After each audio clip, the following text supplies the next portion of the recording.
Hello buddies, कैसे हैं आप सब। Welcome back to my channel. Last lecture में हमने core themes of feminist tradition पढ़ लिए थे, हमने वो ख़त्म कर दिया। आज हम स्टार्ट करेंगे मेजर फेमिनिस्ट ट्रेडिशन। उसमें आज हम कवर करेंगे लिबरल फेमिनिज्म। उसके नेक्स्ट लेक्चर में हम सोशलिस्ट फेमिनिज्म पढ़ेंगे, रेडिकल फेमिनिज्म पढ़ेंगे, न्यू फेमिनिस्ट ट्रेडिशन जो आजकल इन्हें कोट करने से ज़्यादा अच्छे मार्क्स मिलते हैं। मे बी आप कंक्लूजन में कोट कर सकते हैं इसे, या फिर अलग अलग क्वेश्चन में क्वेश्चन के डिमांड के अकॉर्डिंग कोट कर सकते हैं। तो लिबरल फेमिनिज्म जो है वो particularly first wave of feminism जो है वो पर्टिकुलरली लिबरल ट्रेडिशन से इंस्पायर्ड है या फिर बैंक ऑन करता है लिबरलिज्म पे। इसका फर्स्ट मेजर फेमिनिस्ट टेक्स्ट आपको सबको पता है, वुलस्टोनक्राफ्ट का था, vindication of the rights of women, जिसमें आर्ग्यू किया गया था कि अगर वुमेन को सेम राइट्स हैं, प्रिविलेजेस हैं जैसे कि मेन को हैं, तो वो अच्छा करेंगी पब्लिक स्फेयर में और इस तरह का डिस्टिंक्शन खत्म हो जाएगा। बेसिकली इनके आर्ग्यूमेंट का बेसिस क्या था, किस प्रोमाइज पे ये आर्ग्यू करते हैं कि वुमेन को इक्वल राइट्स होने चाहिए, वो है ह्यूमन बींग्स। आपने लिबरलिज्म में तो पढ़ा होगा कि जो लिबरलिज्म इक्वल मॉरल वर्थ की बात करता है, उसके बेस्ड, उस पर बेस्ड ये लोग आर्ग्यूमेंट करते हैं कि हर इंडिविजुअल को इक्वल राइट होना चाहिए, इक्वल अपॉर्चुनिटी होनी चाहिए।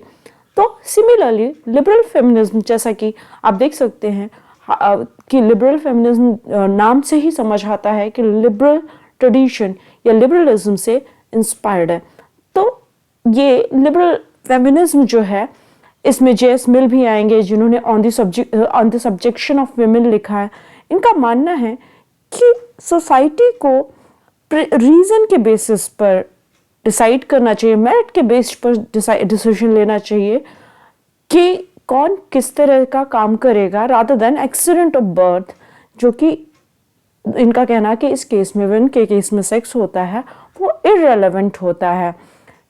नेक्स्ट हम देखेंगे कि सेकेंड वेव फेमिनिज्म जो है, आप इनके वर्क इंपॉर्टेंट है, इनके वर्क रखना चाहिए। जेएस मिल का स्पेशली, क्योंकि ऑन लिबर्टी में वो काफ़ी नोन और राइट्स के लिए वो काफ़ी ज़्यादा जाने जाते हैं, तो उनका on the subjection of women, इसके बारे में आपको कोट करेंगे, इनके वर्क्स को कोट करेंगे तो आपको मार्क्स ज़्यादा मिलेंगे। तो इन्होंने एक्सीडेंट ऑफ बर्थ, ये सारे फ्रेजेस अगर आप यूज़ करते रहेंगे तो अच्छा लगता है। इनफैक्ट सेकेंड वेव फेमिनिज्म जो है उसमें भी लिबरल कंपोनेंट बहुत ज़्यादा है। आप देखेंगे कि बेटी फ्रीडान, जिनके बारे में हमने पढ़ा था, इन्होंने बोला था कि द फेमिनिन मिस्टिक, ये सारे फ्रेजेस आपको यूज़ करने होते। तो इनका कहना है कि फेमिनिन मिस्टिक जो है वो एक कल्चरल मिथ है। सोसाइटी, आप एक तरह से इसे प्रोपेगेंडा की तरह समझ सकते हैं। सोसाइटी एक प्रोपेगेंडा चलाती है कि वुमेन को फुलफिलमेंट फील होता है डोमेस्टिक कोर्स करने में, बच्चों का ध्यान रखने में, क्योंकि उनका कैरेक्टर ही है ऐसा, उनका फेमिनिन बिहेवियर है।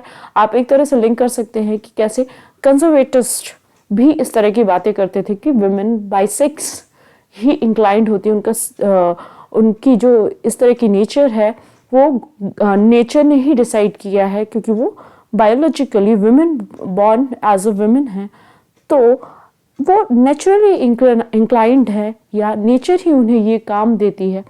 दो कंजर्वेटिव्स से थोड़ा अलग है, इनका मानना है कि फेमिनिन बिहेवियर जो है, क्योंकि कंजर्वेटिव्स तो थोड़ा वुमेन को ऐसे देखते हैं, सबऑर्डिनेट की तरह देखते हैं, लेकिन लिबरल फेमिनिस्ट इक्वल राइट्स की बात करते हैं। तो इनका कहना है कि बेटी फ्रीडान इस मिथ को तोड़ते हुए कहती हैं कि ये कल्चरल मिथ है कि वुमेन को डोमेस्टिक लाइफ में मज़ा आता है या फुलफिलमेंट फील करती हैं, और यही रीज़न या यही आर्ग्यूमेंट जो होते हैं वो डिस्करेज करते हैं वुमेन को एम्प्लॉयमेंट में एंटर करने के लिए, पॉलिटिक्स में एंटर करने के लिए। आप CSDS का एक रिपोर्ट देखिएगा, women do not see politics as career. वो मैं मे बी नेक्स्ट लेक्चर में अटैच कर दूंगी वो रिपोर्ट, काफ़ी इंपॉर्टेंट रिपोर्ट है CSDS की, लोक नीति की। तो विमेन जो है पॉलिटिकल करियर नहीं देखती हैं अपना। तो the problem with no name में जो ये है बेटी फ्रीडान है, वो कहती है कि क्योंकि वो कन्फाइंड है, विमेन कन्फाइंड हैं, तो वो सेंस ऑफ डिस्पेयर फील करती हैं, वो अनहैप्पी रहती हैं, और उनका एक तरह से रियलाइजेशन नहीं कर पाती हैं अपने टैलेंट का, अपने पोटेंशियल का। और लिबरल जो फेमिनिज्म है उनका बेसिस जो है, फिलोसफिकल बेसिस है, वो है इंडिविजुअलिज्म, जो कि मैंने पहले भी बताया, इक्वल मॉरल वर्थ की बात करते हैं ये लोग। तो इनका कहना है कि अगर इक्वल ट्रीटमेंट मिलेगा, जैसे कि आर्टिकल 14 आपको पता है लिबरल आइडिया से है, इंडियन कॉन्स्टिट्यूशन इंस्पायर्ड। तो इनका कहना है कि अगर वुमेन को इक्वल ट्रीटमेंट मिलना चाहिए, सेक्स, रेस, कलर, क्रीड, किसी भी तरह का डिस्क्रिमिनेशन नहीं होना चाहिए, और रैशनल ग्राउंड और कंटेंट ऑफ कैरेक्टर के बेसिस पर पर्सनल वर्थ डिसाइड होनी चाहिए। जे.एस. मिल भी इसे सपोर्ट करते हैं इसके फेवर में। लेकिन आप देखेंगे कि लिबरल फेमिनिज्म में क्या वीकनेसेस हैं या क्या कमजोरियां हैं। जे.एस. मिल भी इक्वल सिटीजनशिप की जब बात करते हैं तो वो इक्वल पॉलिटिकल राइट्स की बात करते हैं, इक्वल सिटीजनशिप की बात करते हैं वुमेन के लिए। लेकिन आप देखेंगे जो इन्हें आर्ग्यू करते हैं या जो इनके अगेंस्ट बोलते हैं, उनका कहना है कि ये इस लिबरल फेमिनिज्म का एक ट्रेट है, ये एसेंशियली रिफॉर्मिस्ट है। इनका मानना है कि अगर वुमेन को इक्वल एजुकेशन मिल जाएगा, इक्वल पॉलिटिकल लाइफ में एक्सेस मिल जाएगा, तो चीज़ें ठीक हो जाएंगी। तो ये कहते हैं कि जो इन्हें काउंटर आर्ग्यू करते हैं, उनका कहना है कि सोसाइटी भी एक मेजर रोल प्ले करती है। सिर्फ equal access to education doesn't decide the moral worth of women as equals. कैसे आप एग्जाम्पल की तरह देखिए कि इंडिया में PRI इंस्टीट्यूट्स में वुमेन का 1/3 रिजर्वेशन है, ठीक है यहाँ तक, लेकिन उतने ही केसेस सरपंच पति के हैं। इनफैक्ट जैसे जैसे ये तो बहुत एस्टैब्लिश्ड ट्रुथ है, बहुत सारे रिपोर्ट्स भी हैं इसमें कि जैसे जैसे फैमिली का इनकम लेवल बढ़ता है, women tend to leave their job in public sphere because they do not feel safe or their family doesn't allow them to work outside.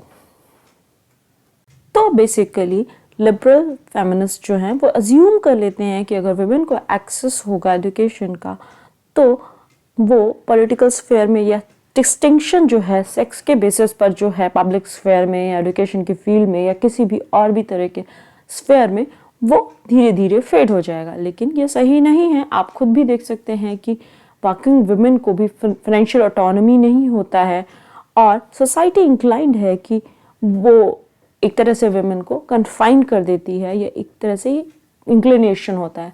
The second stage में फ्रीडान इस बारे में बात करती हैं, बोलती हैं कि ये पर्सनहुड का अचीवमेंट या वर्किंग वुमेन और उसके साथ फैमिली के साथ ये अपॉर्चुनिटीज़ और फैमिली के साथ बैलेंस करना भी एक तरह से परेशानी का कारण होता है। तो आप देखेंगे, आप एक बहुत फ्रेज पॉपुलर है पैट्रियार्कल बार्गेन, आप उसके बारे में नेट पे सर्च करें, वो बहुत इंटरेस्टिंग है। देखेंगे कि वुमेन कैसे अपने लिए अपॉर्चुनिटीज़ क्रिएट करने के लिए पैट्रियार्कल नॉर्म्स के साथ एडजस्ट कर जाती हैं, या वो सोचती हैं कि अगर वो पैट्रियार्कल या सोसाइटी के नॉर्म्स के साथ सेट कर जाएंगी, एडजस्ट कर जाएंगी, तो शायद उनकी अपॉर्चुनिटीज़ ज़्यादा डेवलप होंगी उनके लिए। इनफैक्ट रेडिकल फेमिनिस्ट जब भी आप लिबरल फेमिनिज्म का आर्ग्यू करेंगे, काउंटर आर्ग्यू करेंगे, तो बताएंगे कि क्या लिमिटेशंस हैं इंडिविजुअलिज्म की। इनका मानना है कि जो लिबरल फेमिनिस्ट है वो इंडिविजुअलिज्म के बारे में बात करता है, और वो बोलता है कि स्ट्रक्चरल कैरेक्टर जो है वो उसको चैलेंज ही नहीं करता, जैसा कि हमने पिछले स्लाइड्स में भी देखा है। तो स्ट्रक्चरल कैरेक्टर को वो चैलेंज नहीं करता है, इनफैक्ट सबऑर्डिनेटेड स्टेटस को रिकॉग्नाइज ही नहीं करता है कि सोसाइटी की वजह से ये हो रहा है या फैमिली में सबऑर्डिनेट स्टेटस की वजह से हो रहा है। दूसरा, ये क्रिटिसिज्म करते हैं कि इंडिविजुअलिज्म की वजह से वुमेन में सिस्टरहुड का फीलिंग नहीं आ पाता है, क्योंकि जेंडर आइडेंटिटी के बेस पर वो डिमांड नहीं कर पाती हैं। तीसरा है कि ये दिखता तो है कि जेंडर और सोशल आइडेंटिटी से ट्रांसेंड करता है लिबरल फेमिनिज्म, लेकिन वो एट मैक्स या एट बेस्ट डीपॉलिटिसाइज करेगा सेक्सुअल रिलेशंस को।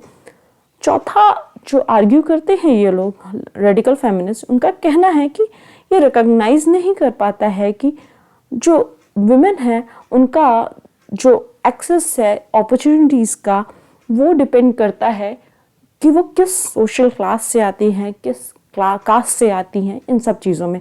इनफैक्ट ये आर्ग्यू करते हैं कि जो लिबरल फेमिनिस्ट हैं वो बेसिकली बहुत ज़्यादा एजुकेटेड क्लास से आती हैं और जनरली वो मिडिल क्लास की तरफ से आती हैं।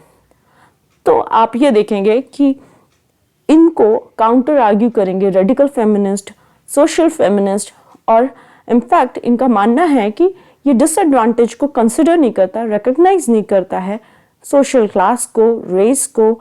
इनके बारे में एक्स्ट्रा इनके काउंटर आर्ग्यूमेंट्स या इनका क्रिटिसिज्म आगे भी हम पढ़ेंगे।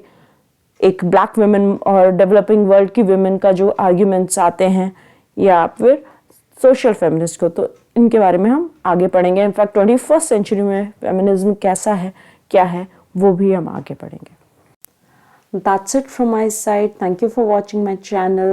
If you liked my video, please subscribe and share. And if you think there's any improvement required, please comment on the section below.